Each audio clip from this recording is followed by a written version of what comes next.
Minnesota user group meeting today. Hopefully you can all see our screen. You can always raise your hand and type in questions as we go along. Let's go ahead and get started. Let's see here. I want to do this. Oops. All right. So today's agenda will be, I'll talk a little bit about where Therap's going to be this spring, summer, and fall in Minnesota. And then I'll talk about the 2016.0.0 release notes and specifically about supported browsers. Then Calvin's going to chat about the new login page and the new module search tool. So that'll be interesting. Sarah, she's going to give us a brief overview of the new individual home page. And locking and deactivating users, it's a little bit different. I'm going to pop back in and talk about the mobile app updates for Android and iOS and give you some insights there. And then Jeff, Case, and Calvin are going to talk about a new module we launched called Case Notes. So that's our agenda for today, and then we will answer questions as time allows. So let's go ahead and get started.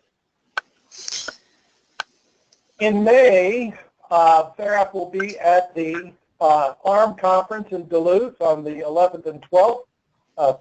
Please swing by and say hello, ask any questions. I'll be there, and we'll also be on a panel discussion about electronic database implementation considerations. We will also be at the Technology Showcase and Conference. Now that's slated for November 15th. From what I understand, it's going to be a one-day event. It'll be in the Twin Cities, and ARM has yet to announce a venue. So always be looking for us at these two events. Of course, we've got our regional conferences coming up, and you can see our list there. And as you get emails from me, this footer is there. I'm not shamelessly promoting myself, but I just wanted to make sure you knew that. The Minnesota Regional Conference will be August 16th and 17th. We're going to go back to the Best Western Premier in Burnsville. I stayed there at the beginning of the month, and the internet service has been greatly improved. I know that was an issue last August, but I was very impressed with the service. If you cannot attend Burnsville, please take a look at the options that are there. Of course, we'll be in Fargo in May. You can always come down to the Des Moines Conference, and of course, we have the Omaha Conference in August. But really looking forward to seeing the users community at the regional conference. You guys always keep us on our toes. Now, this year's regional conference, for those of you who don't know, we're going to change the format up a little bit. The sessions will be in designated tracks based on your expertise level. We will have one track specifically for beginners or agencies evaluating Therap, and our plan is to have these as a logical progression. So if somebody's new to the system, if somebody is considering adding a data management system, if providers are seeking to improve their data management system or Therap use, or if you have a new Therap provider administrator, this particular track will be great for those people. The intermediate sessions, we're calling it Modules Beyond Basic. It's for users that are ready to expand their use of the system, and we're going to dig into additional functionality. People that should look at this particular track should be provider administrators and provider leaders that are involved in the decision-making process with adding functionality. Then we'll also have our billing session. You're going to want to send accounting and finance team members, leadership, PAs that are in charge of submitting claims. Remember, Therap Billing Plus submits claims directly from your data to Minutes. Therap and Minutes speak very, very well together. So it is, if you're not using it, please consider coming to that session. Now, the other thing that we're changing is we're going to have 2 half-day sessions dedicated to plans and goals, effectively a workshop. we're going to look at ISP programs and ISP plans. And the intent of these is not for Therap's talks and you listen. We want this to be an open discussion. That's why you see, what is the best way to write ISP programs? What information do we want to gather? We would like people to bring samples of what they are doing and then share best practices, both in programs and ISP plans. This would really be great for staff that are tasked with writing or transposing goals from service agreements, for providers that are looking to really, I mean, this comes with Therap Basic, and sometimes we just don't tap into it and take full advantage. These sessions are designed specifically for that. So bring your cues, bring your PAs, really jump in and dig in, folks. We want to get more involved in a conversation. All right. Now, as we all know, on the 12th, Therap 2016.0.0 was released. From the Therap homepage, you can always get at the release notes. And if you haven't taken the time to read them, please do. And we know we're into this, it's the 28th, so it's been a few days. You've seen some things, but always remember that you want to go ahead and take a look at this if you're going, wait a second, that's changed. So that, again, always on our homepage. One of the things that changed was with our supported browsers, okay? And from this version on, if you've got some older equipment out there using Internet Explorer versions prior to version 9, you're going to want to update those machines. Now, it works with Firefox and Chrome and Internet Explorer 9. It also works with the new Explorer version.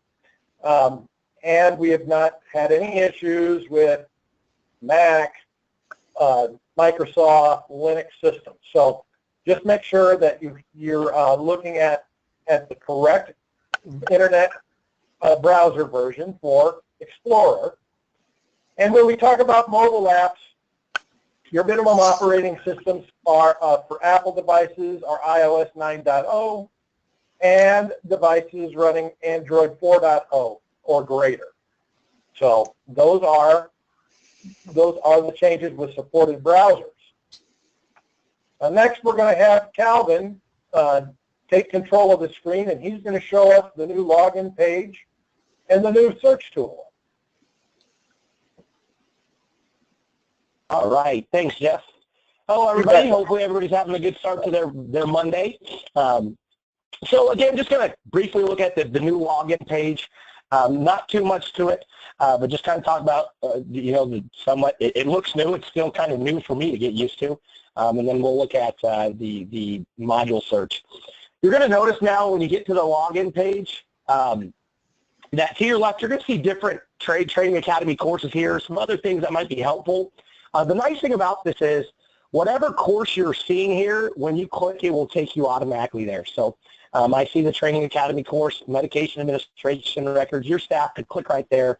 It's going to automatically open a new tab and take them directly to that course. Tell them a little bit about that course. That can be very helpful just so they don't have to go around in different areas looking for this exact course if they're looking on how to document on the MAR or how to enter data. So that's one new feature that you're going to see kind of in the login page.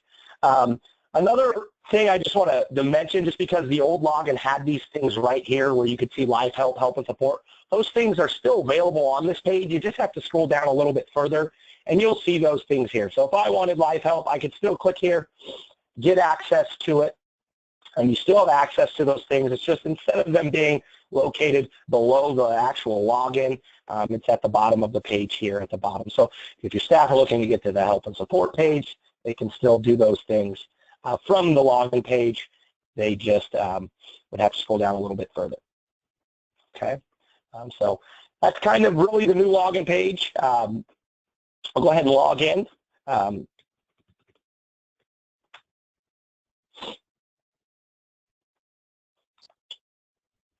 And another thing that we just wanted to talk about was this new module search. I'm going to add just a little bit to it.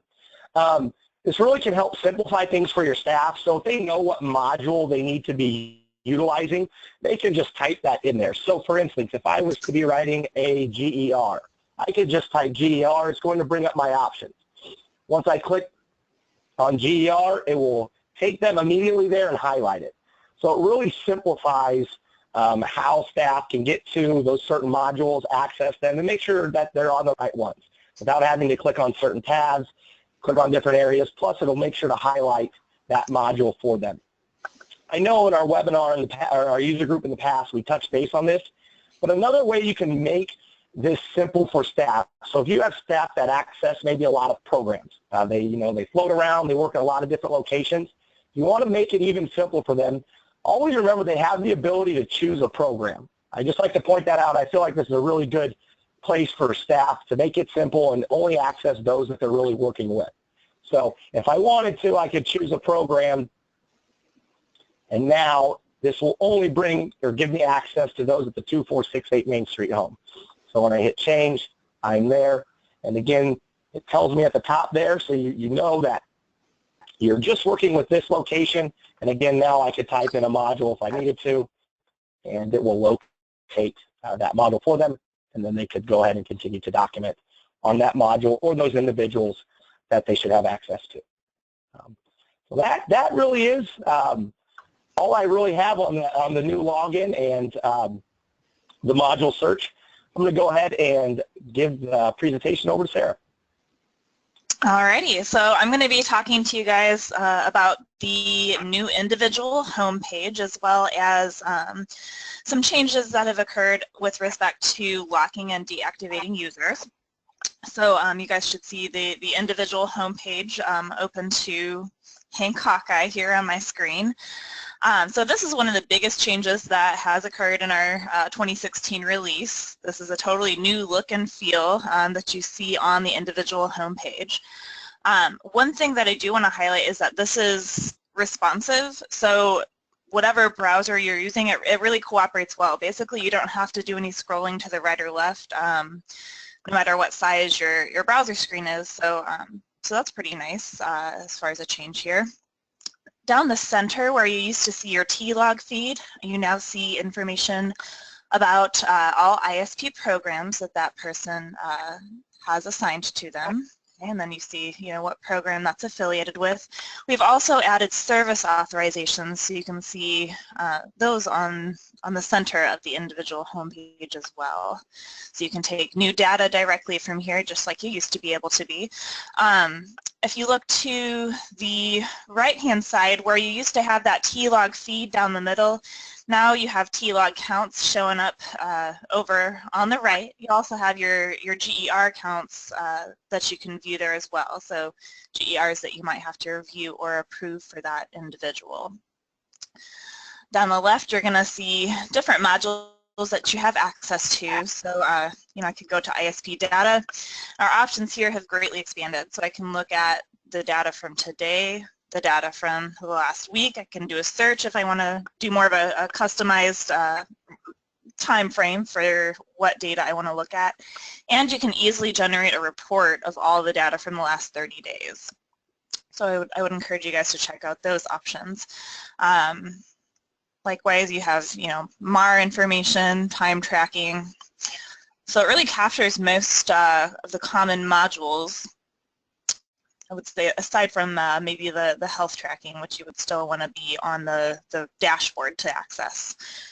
The links that you used to have to go to the profile tab for the individual data and emergency data form, now you can access from the main homepage of the individual home. You are going to see a few more options as far as the tabs up here. So our profile tab now also has a very different look and feel. So under the identification data section, you just you can click on these different sections and it's going to expand down. Okay, and then you click on it again and it expands again. You can also do a show all if you wanted to see all of that information. Okay, and then we still got allergies, diagnoses, medications are all listed out on there. Your albums are going to be down here, as well as those list of team members and involved staff. We have a little pane over here with the individual contacts as well. Okay, the Plans tab, this is going to contain all support plans as well as custom forms and other types of plans like behavior plans.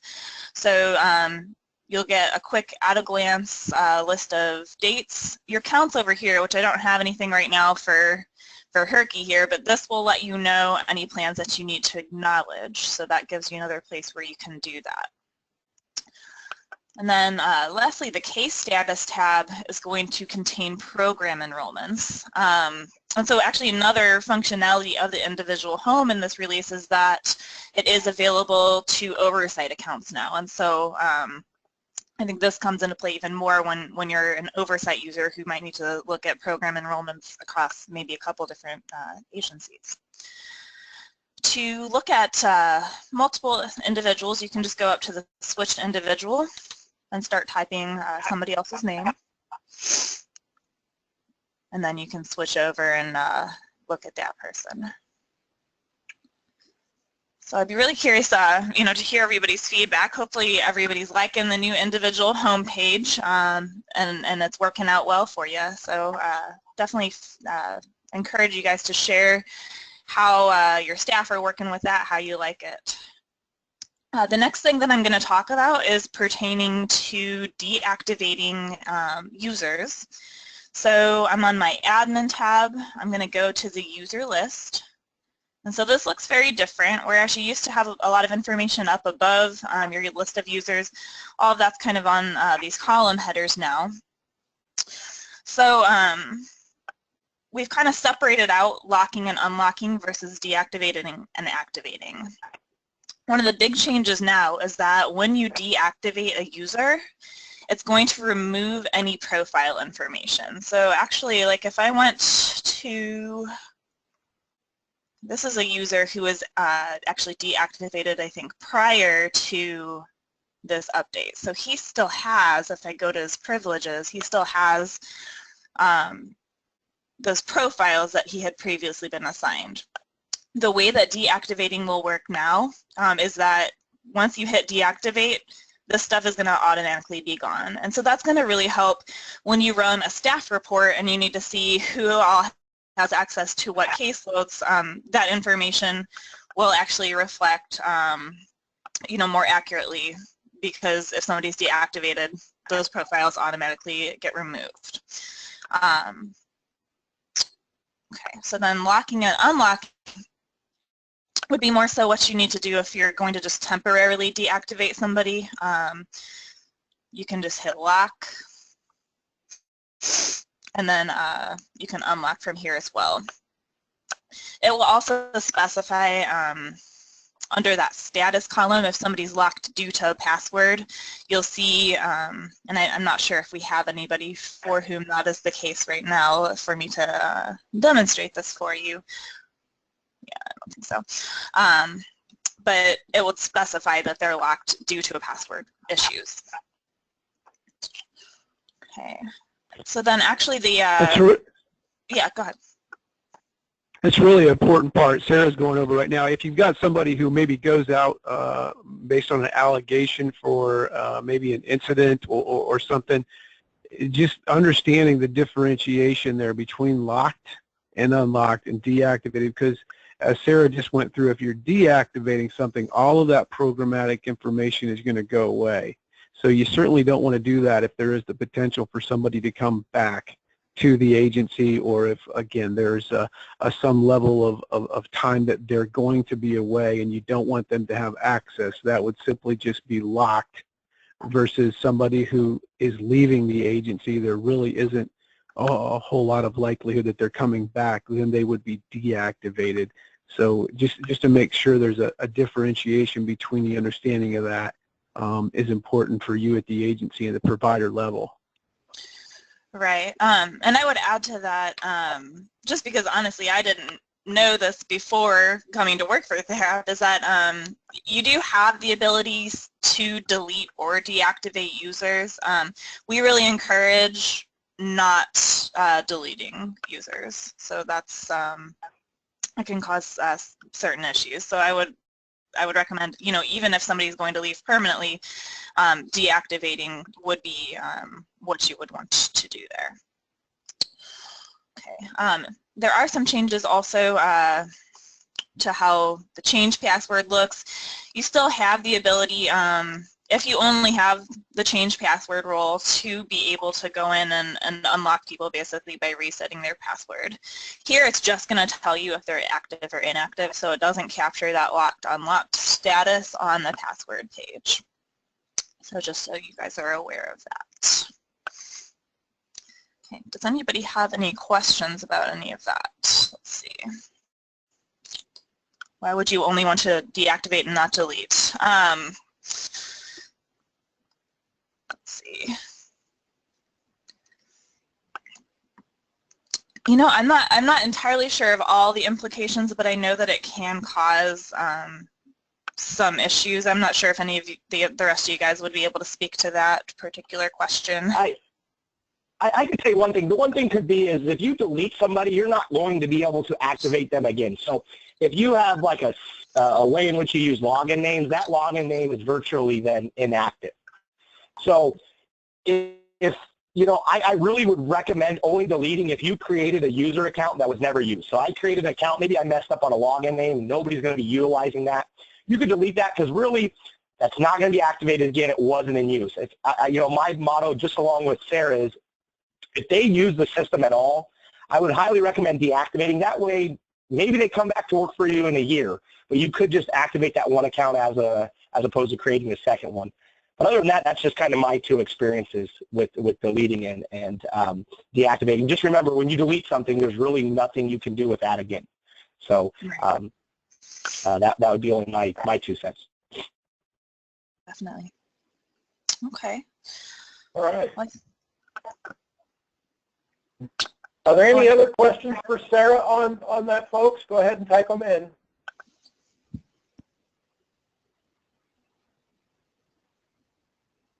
Okay.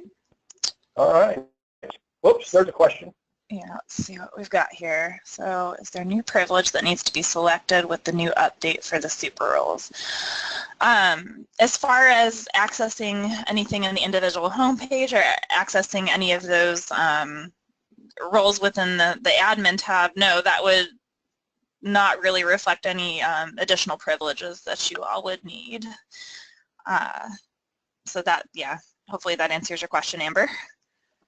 Sarah, just to go along with that, some of that, if they don't have access to that, then they're not going to be able to follow the links that show up on the individual home. So again, it's still role-based. There has been obviously some redesign there as far as what shows up. It's much more comprehensive for folks to be able to navigate to the different areas of a person's record from individual home. But again, if they don't have access to those things, they wouldn't be able to go to. Something else to just consider for agencies, especially that have used this for a considerable length of time, who individual home has certainly transitioned and obviously with this new release been enhanced a great deal, is just taking a critical look at how you're training staff, and for new staff coming in, where they're going to go. There really is, from this individual home, the ability to go literally wherever you need to go to pretty much document on an individual for a direct support staff and most staff. Even the health-related is from the menu drop down, you're able to get to the health-related areas for the most part. So again, if you've not taken a look at that critically and looked at just how you're training staff and the use of that individual home, we think it's a really easy user interface. We think it's really aesthetically a place where people can get in and out relatively quick and go in between different individuals that they're supporting. So if you've not looked at that, it's certainly something that you should take a look at and consider in regards to your training at your agency. Definitely, yeah. We also got a comment here from Kristen regarding the most recently collected date. So that is no longer present on the ISP data, but I think what we're hoping is that all these additional options over here as far as the data that you can look at. The ease of just, quickly generating a report will give you guys some more options as far as, seeing what has been recently recorded in the module. We have gotten that feedback. So, definitely send that in to us via feedback if you think that it would be helpful to have that date back on here. It's possible that that is something that could be addressed at some point. So thanks for that feedback, Kristen. Does anybody have any other comments or questions?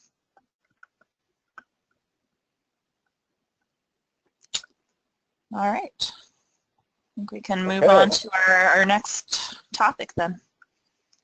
That would be me. All right. All right. Thanks, Sarah. Yeah, thank you. All right. Now, let me do this. Whoops. And that. Hang on, folks. Okay. So, I wanted to touch base on the mobile apps real quick. There's been some enhancements to the iOS, and all of this information you can get from help and support. I just wanted to put this together real quick so we had something that we could briefly take a look at this. So the apps are available in Google Play and the Apple Store, and the icon looks as you see here in the red circle. And I'll first talk about Mobile MAR and ISP data, and then we'll talk about password reset and T-log, which is very similar across both platforms. So Mobile MAR is included with if you're using MAR Plus, if you download the app, you can get at it as long as you have the permissions. So we log in, and we're going to pass medications this morning, okay? And we click on the MAR. And then from there, we pick the program and select the individual that we're passing medications to. So we're going to select Herky. And then you can pick the date and whether it is scheduled, PRN, or other, just by these pull-down menus right here. So we're just going to go ahead and click on the AM pass. And from there, I get all of my scheduled 7 a.m. meds automatically. And again, I can sort this by scheduled time or look just for scheduled medication. So let's go ahead and pass the Ativan. All right. So I click on that, takes me to the next screen. And here you can see the Ativan tablets, and a picture from the first data bank is provided in this view. You can use the pull-down menu that I've got in the red box here, and you can say, just like you have in the regular MAR, was it administered? Was the person on leave of absence? Was it refused? You go ahead and select that and make sure that that's the right record that you want to have. You can also add the time by simply clicking on the time and then adjusting accordingly. And in Android, these are in, I believe, what's just similar to other platforms. You just spin the time to where it is, click set. Okay? So that populates here.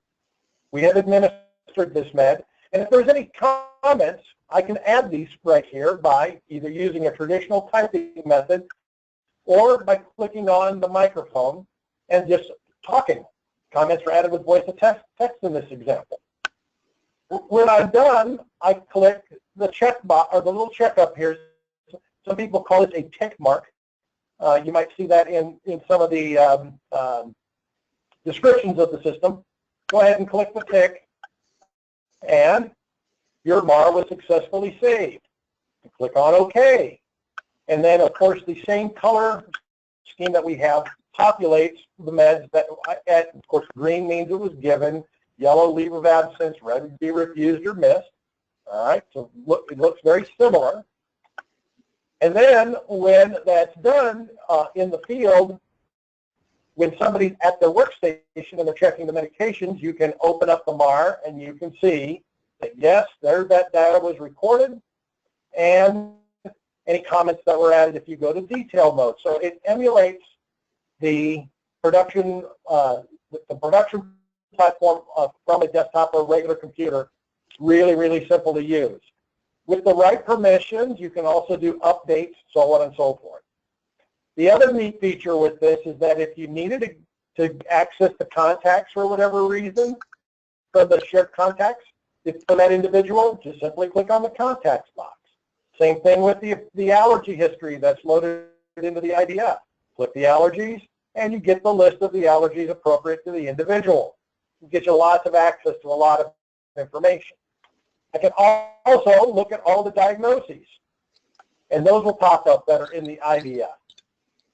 Remember, mobile MAR is included with MAR Plus. So if you have these permissions, you can access it. Pretty slick. Remember, we also have all sorts of resources on help and support sites that you can use to study and determine whether or not you want to turn this on if you're using mobile or using MAR Plus, or if you're not using MAR Plus, get this information to read, and then get a hold of me, and I can help you with your decision-making process. All right, we're done passing meds, so let's go ahead and record ISP data, and this again is from an Android device. So I select the module, I select the site, I select the person, and then I select the program. Now here you have two options. I can view ISP data and search a program similar to the regular computer-based system, or I can create ISP data. So let's go ahead and do that. Now when I do that, I picked the SCL Daily program.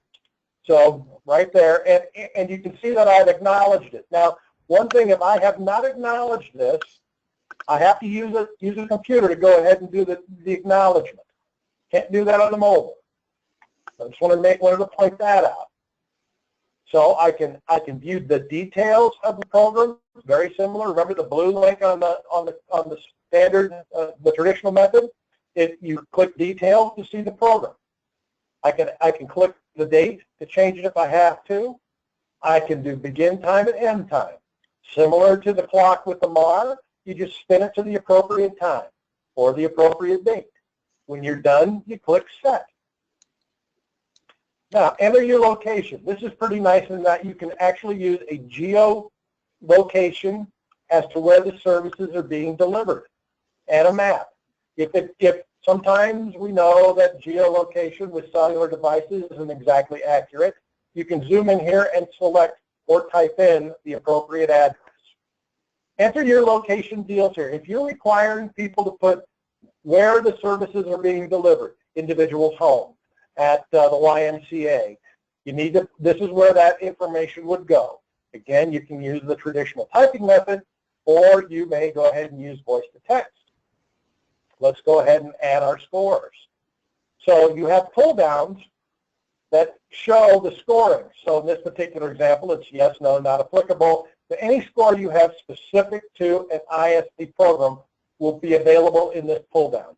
All you do is click on it and it populates. Then I can add my narratives or comments. Again, I can type them in, or I can use voice to text. And all I do is click the microphone and tap the little microphone in the voice to text box. I speak, and it populates. Now, I think this is slick and it's quick, and I think staff would like it. It can certainly save some time. I can also add additional comments here, same methodology. I can type traditional way, or I can use voice to text. I can also add a photo of the service that's been delivered. The nice thing with adding the photo here is that it does not save it to the device.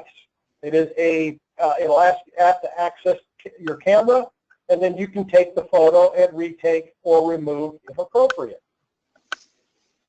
So I've got my scoring and my narratives done. I've got my picture added. Now, if you have a program where the client needs to sign that services were delivered, you have this nice little add signature box. Now, from here, you click on that, and Herky can go ahead and sign it right on the touch device. You can click done, cancel, or clear if it needs to be redone. When you are done, the signature populates on the form that you've collected here on your mobile device, your Android mobile device. when you're ready to go ahead and submit it, you click the tick mark up at the top near ISP data collection. You get a confirmation screen. Are you sure you want to do this? Yes. And now the information has been successfully entered.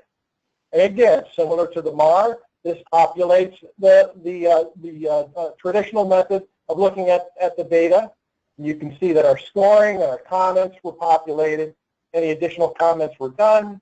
The photo is added, and the signature is tied directly to the record. Now, I like to point this out because I think this does a great job. This was pretty quick. But if you need to go back and look at it, on our Therap homepage, we have our video papers. And if you look at the selections, there's on the left side, there's a whole list. Look for mobile ISP data entry and watch Stephen's video. This is it's really good. So this will give you a good opportunity to go back and take a look at this and see his version of it. I send this link out all the time. Great video. Okay, so let's go ahead and talk about what's been changed in the Apple devices or iOS. Remember that password reset and T-log on the Android is going to be very similar. All right? Any questions on what I have gone over? Don't see anything that's popped in yet. I'll keep moving on. Okay, with the release of Therap 2016.0.0, enhancements to the iOS mobile app have been made. You can download this from the Apple Store. And again, you have to use version 9.0 or later. I have used this on my iPhone 5S. That's where these screen captures came from, and I have played with it on my iPad. So it's pretty slick, and it emulates the look and feel is similar to the Android. Now, when you open up the iOS version, you have T-log view and submit, and you have password reset. Of course, to access any of this, you have to have a valid Therap account and login. And similar to the Android version, password reset does not require purchase of the mobile basic module. So if you've got password reset privileges and you download this to your mobile device, you can reset passwords at no additional upcharge. So to do password reset, you simply click on password reset. You get a list of the users in your agency that are in your system. You select the individual, and you get this screen, and you can show or hide the password. So let's go ahead and type it in. So we've typed it in. We reset the password, and if everything's gone properly, you're going to get a success bubble that pops up over this screen. Super simple, easy to do. Let's talk about T-logs. T-logs, if I just want to view them, I go ahead and click T-log. It takes me to all the T-logs that I need to read. And again, you can look at all, you can search and filter by notification level. So I just want to read Charlie's Good Day program or his T-log, and you can see who wrote it, what date and what time, what the notes are, and when I'm done, I mark it as read. As soon as I mark it as read, it makes the same indication, just like you would have in the standard format. And then your date and time stamp would be viewable on the View Reader window. Okay, super simple. T-logs are easy. Now, if I want to write one, I go ahead and click the little box up here, I don't know what kind of an icon is it, but it looks like you're going to write something. You select the program, you select the individual, you select your notification level, and you select your type.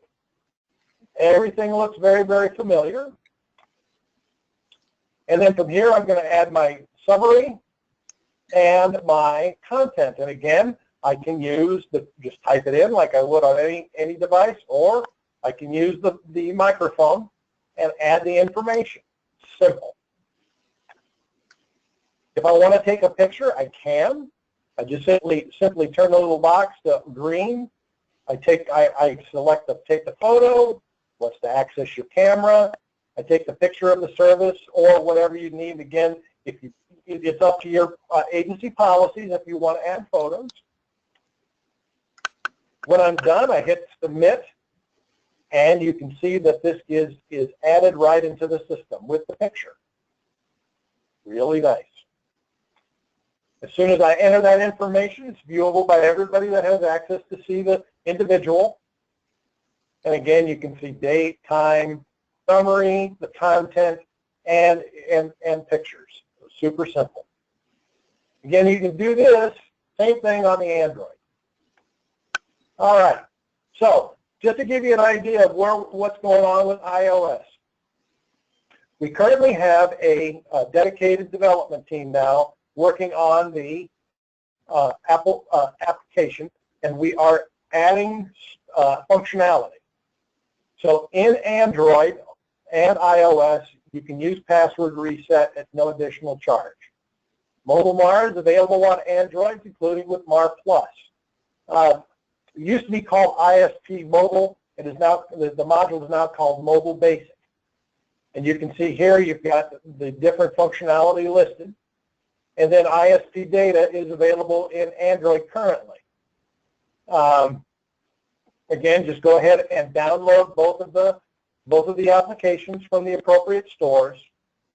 iOS Mobile MAR will be included when it's made available, and iOS ISP Data View and Create will be included when available. We don't have a timeline, but we will announce different, as we get information, we will pass it along. The additional Mobile Basic at the current annual subscription rate, if you decide to say, you know what, I want this, I want Mobile Basic,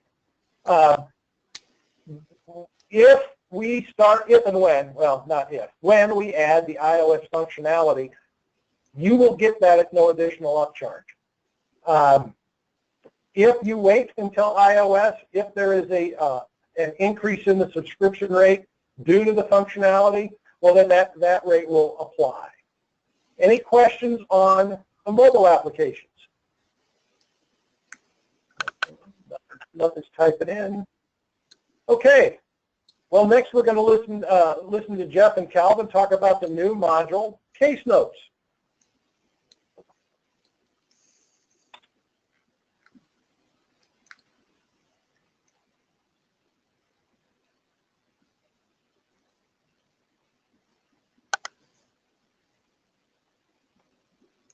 Are you guys there?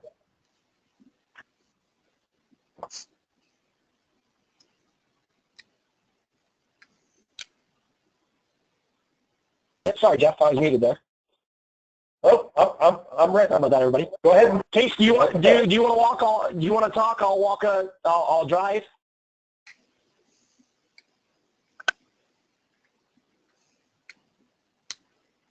We might have lost Case there.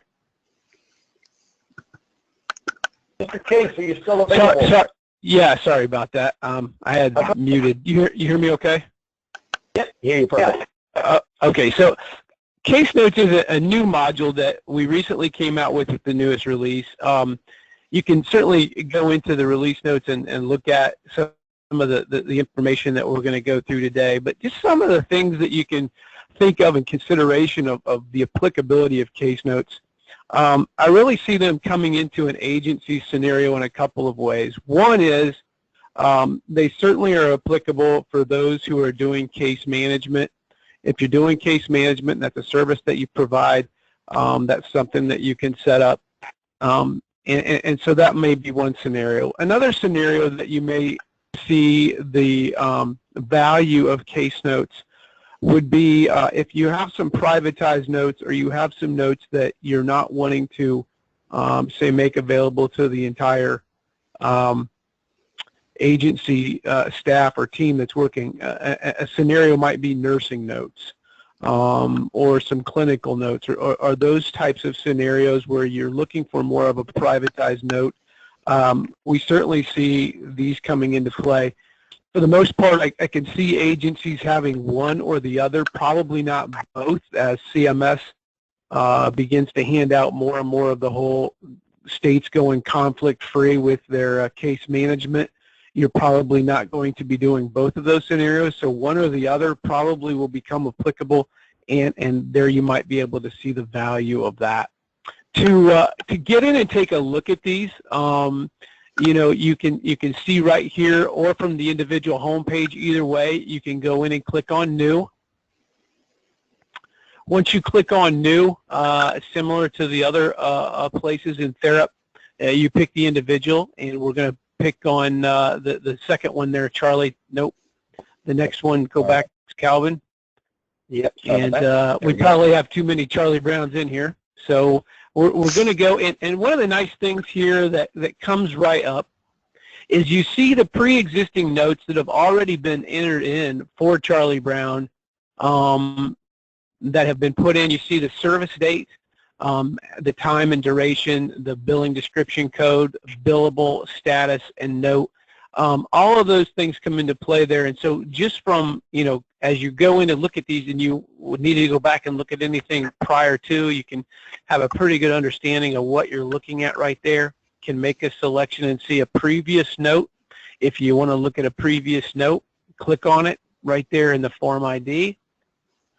And that note will come up, and you can certainly see the information that is associated with that note. If there are any attachments that are with that note, they will show up there.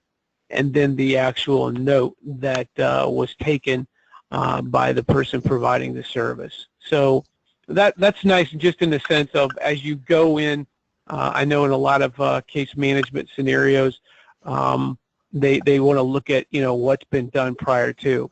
But if we go back to New, and we want to start looking at adding that initial note, we click on New, we see the other notes, and then we're going to pick the service date. So we're just going to select today's date and click Submit, and then similar to ISP data, that's going to take us to the opportunity to go ahead and put the information in. What you see here is the individual, and the service provider is by default, which is Calvin, who is entering the information, and the service date, which we selected on the previous screen. Now, as far as the begin and end time here, you see Calvin has the drop down, which is typical throughout the system of being able to put a begin and end time.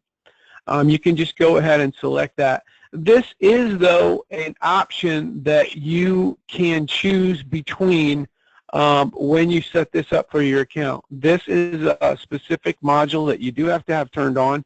It's also a module that has some configuration that takes place at the agency level. One of those is whether you want begin and end time, or whether that you would like to have this as a duration. If you select duration, then obviously you won't have begin and end time. You will have just a time duration that you can put that in there. So you select which one you want. Do you want a begin and end time, or do you want duration? It's one or the other. And when you establish and set this up for your agency in case notes, we will configure that, and one or the other will show up. So on this one, we have begin and end time.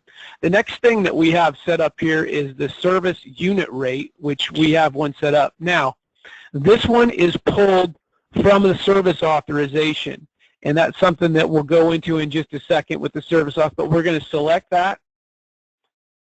And then we're also going to select a activity type, and this activity type is as well a configurable drop down that you, at this point, I think this may change in the future in regards to whether that's done at the agency level or by us, but currently this is configured and provided by Therap admins who will create this drop down and make it applicable for your account. But you see the different activity types that I have selected here. Again, this is just a demo account. You could configure those however you would like for your agency of what makes sense as far as an activity type that you want to select from. We'll go ahead and select one of those. And then the other item that you have is location. And again, you can just go through that and pick the appropriate location.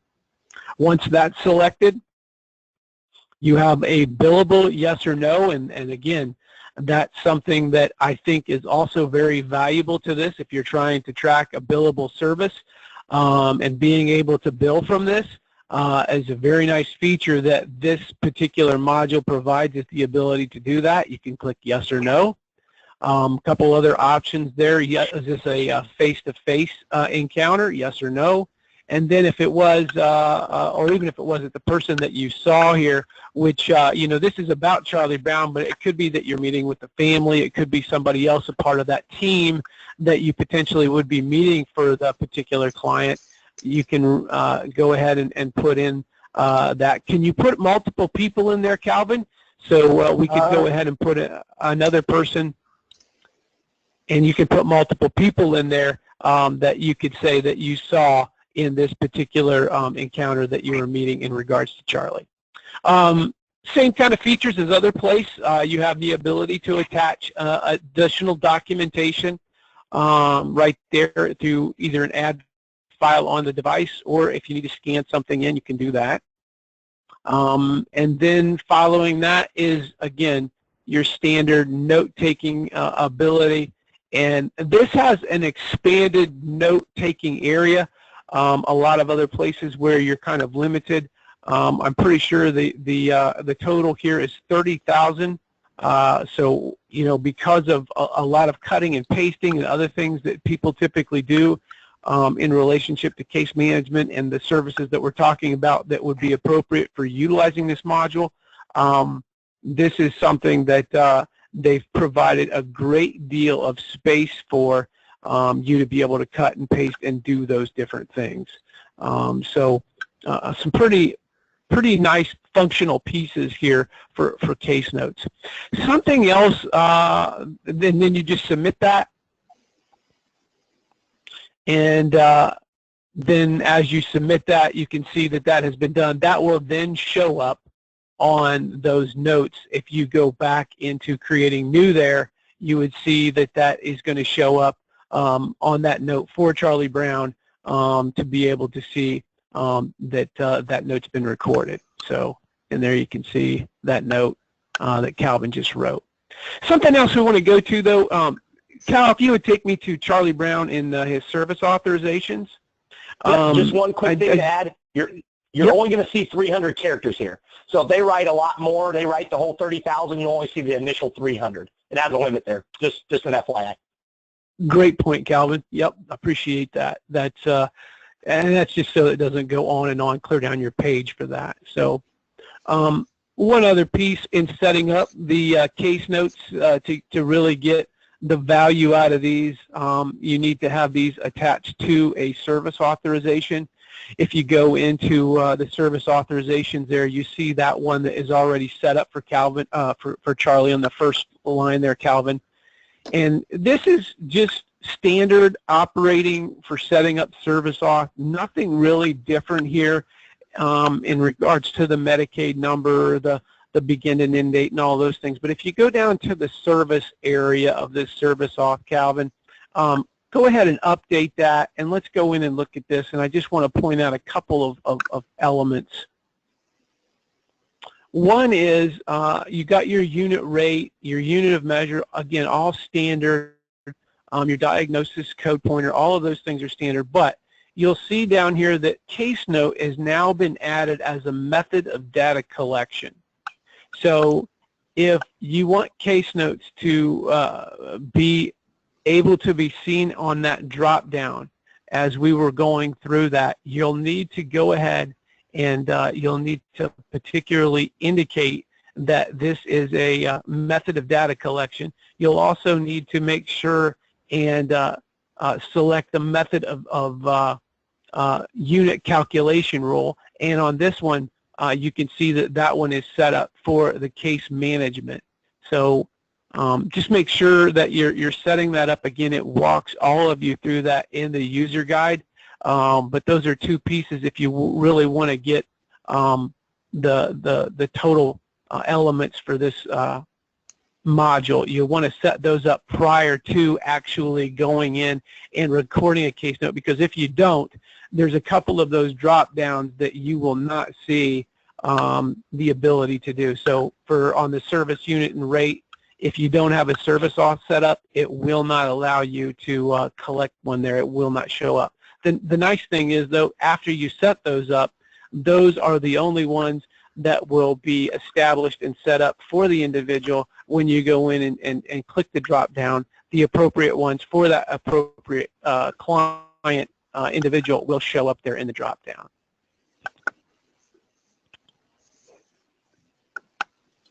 So you can click back out of that and you would be able to bill against this particular note then based upon the time in and time out and the unit calculations that you've got set up for the individual. So any questions specific to case notes? Again, that is something that has to be turned on by us. There are some super rules and things that have to be made available for somebody who's going to record and document case notes. Again, this is something that you have the ability to privatize in regards to not going out to absolutely everybody. You can certainly just give that to maybe specific people in your agency, and just that and the ability to bill, I think, are some of the positive elements of this particular module that agencies are taking advantage of and certainly utilizing. So I've kind of been going on. Jeff, are there any questions or elements that need to be addressed in follow-up to this? Susan was asking if we have any ARMS provider using it. Susan, this is new, effective the 12th of March, and so I don't have a Minnesota provider using case notes yet. So the answer is no, not that I'm aware of in Minnesota. Let's see. We talked about the privacy. We talked about how to get it. So if you're interested in adding this to your platform, please send me an email and I will get you the information and links so you can study and perform your due diligence and make an informed business decision. Any other questions? We're at the top of the hour. We like to keep these pretty tight. One other thing, Jeff, before we cancel out, the beta is now available if people would like to see the new med history elements that are going to be impacted with an upcoming release. They can go look at that in the beta format that's available. You could make that available in maybe the chat window, that particular address, or I guess I can, but that's something else that we certainly will provide to folks as well. Aaron Dillon asks, can you use case notes if you are using the billing section? Aaron, this is just another way to generate billing data. You can get case notes and not have Billing Plus functionality. You still get the ability to collect the data. You can still privatize it. If you want to use that information to generate billing data, then you can. Does that answer your question? Using case notes is not predicated based on having Billing Plus in your system. Yeah, and to follow up with that too, Jeff, it's just adding to the methods of data collection. There are, the typical attendance, ISP data, and billing data that you can still utilize documentation and bill through. This is just one more option that's been added to them now, case notes, as an opportunity to collect data and to be able to bill from. So good clarification there. I have also put in the beta website to be able to go in and look at that if people are interested in looking at the new med history options in the beta context. Those are in the chat window for people to take a look at and copy and paste if they'd like to try that.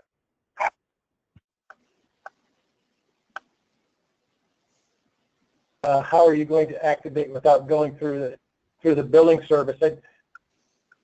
I don't understand the question there. You're asking how do you activate it without going through the billing service? You would subscribe to case notes and add the case notes module to your platform. If your agency, and Aaron, forgive me, I can't remember what agency you're with. Oh, okay. All right. So yeah, case notes is separate from Billing Plus. Does that answer your question?